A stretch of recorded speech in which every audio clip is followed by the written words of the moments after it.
Welcome to Cook with Joy, my favorite cooking show, and I hope it's becoming your favorite cooking show too. Today we're going to try another recipe that I got from somebody else, which I really love. So you're getting to make these recipes as I'm making them, and we're getting to find out together what works in these recipes and what we'd like to see different. Today we're going to do a twist on hummus, and this recipe comes from the Better Bean Company. And I ran into these products last year and I absolutely love them. Fantastic. You've got to read the story about how they developed these beans. It's really a great story. I'm not going to take up our time talking about it, but go to their website and check it out. Today we're going to be using the Tuscan white beans to make a twist on everybody's favorite appetizer, hummus, right? Love hummus. I know. It's like, you know, nobody doesn't like hummus. It's vegan and you don't offend anybody. You can serve it with veggies. Everybody loves hummus. Your kids like hummus, right, Derek? They're not offended by hummus at all. They're not offended by hummus? Okay. So the only thing is that we get kind of complacent and we buy already made hummus, which is fine. There's nothing wrong with that. This is going to actually be almost as easy as buying hummus, but we're going to be using already prepared beans. I'm going to do a recipe a little bit later that's going to have beans that you actually have to prepare, but we're just going to put a little twist on this, and this is going to make your hummus dish stand out at any party that you bring it to this summer or leading up into the fall. Any party?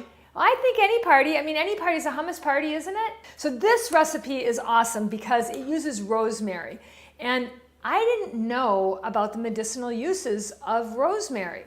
Where'd you get that rosemary stalk? Well, I know you know where I got it. So here in California, this stuff grows like a weed. And it's so funny because we spend money buying those little packages. I think they're like, you know, anywhere from $2 to $5 for a package, but this grows like a weed. And so I just had my husband run down the street and get some. It was growing by a light pole down the street. And we've been doing that for a while. So you want to strip all of the leaves off of the rosemary, because you don't want this hard stalk that's down the center. And this is so fragrant. If you've been buying rosemary in packages and then you go and get it fresh, it's unbelievable. So we're taking all the little leaves off of it, and then we're going to dice it up really finely. Now, rosemary has been used for years to improve memory loss, to improve hair growth, to improve circulatory systems, all sorts of things. Almost anything that has a strong, pungent smell has medicinal properties to it. So the stronger the smell, well, you know, I can think of some things that wouldn't fit into that category. Positive smells. Positive smells, yes. Positive smells is what we're looking for. So I'm chopping this pretty finely, and then we're gonna saute this with some garlic, which you guys all know all the antioxidant properties of garlic, right?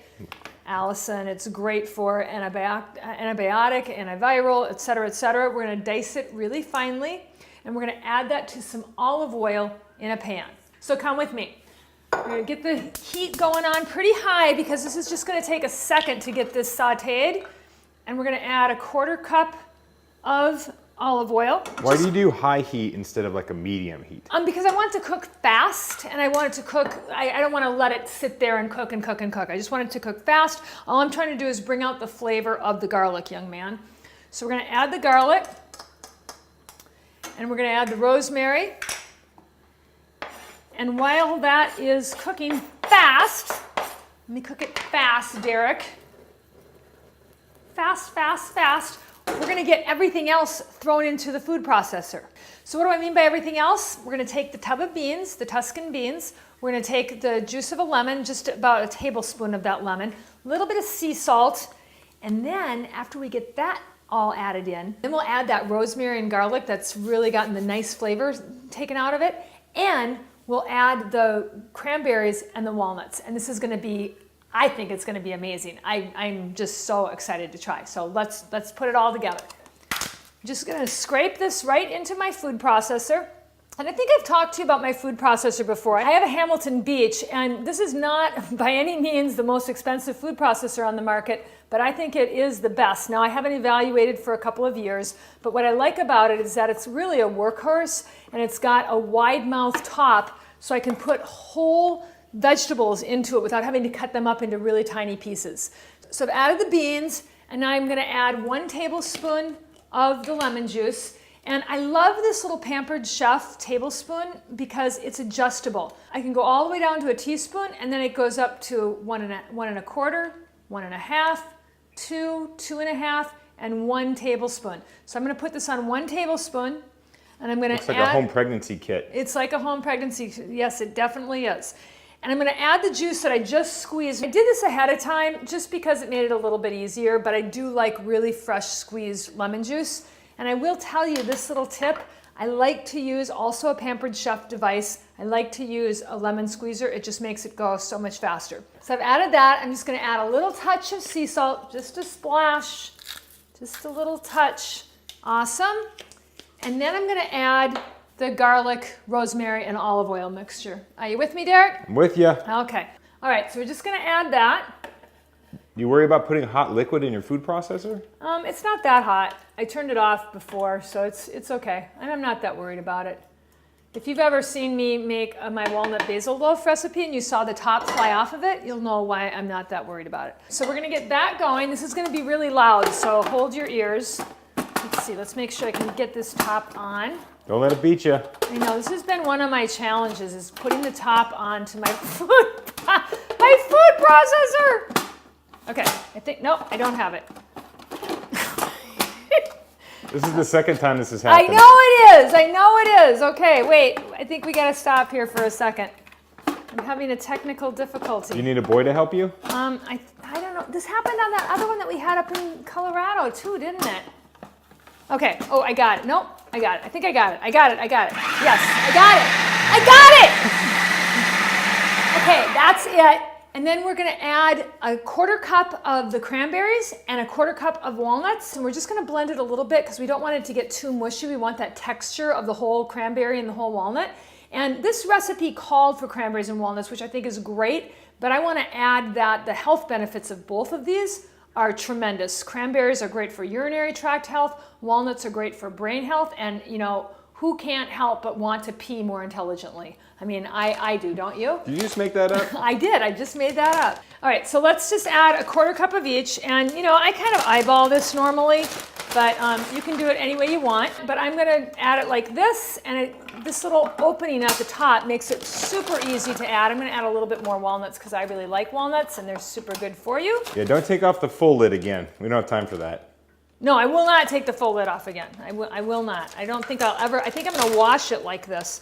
And then we're gonna also do a 1/4 cup of the cranberries. And we'll just add that in real quick. And I'm gonna just lightly blend it for 10 seconds.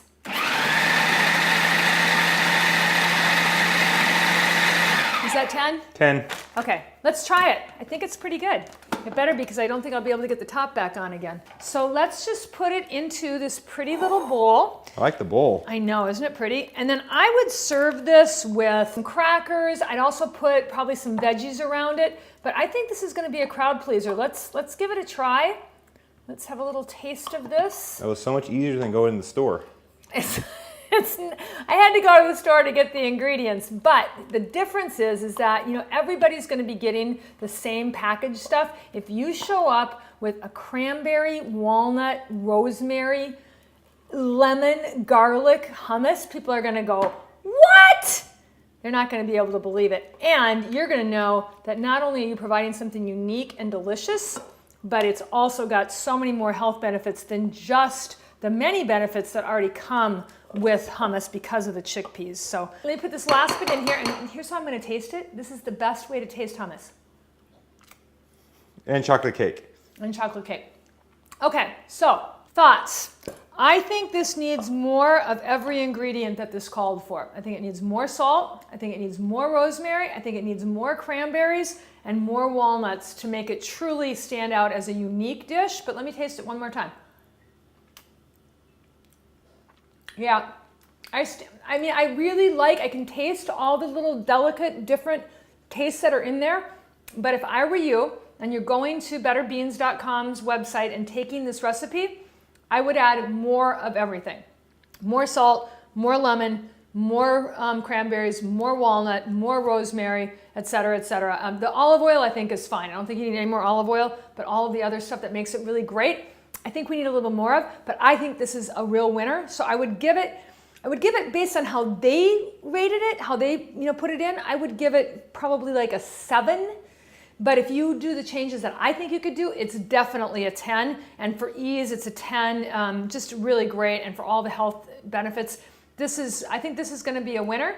And I think it'll become a Cook with Joy favorite. And I'm so glad that you tuned in today. And I hope you tune in for our next episode. You never know what's coming next.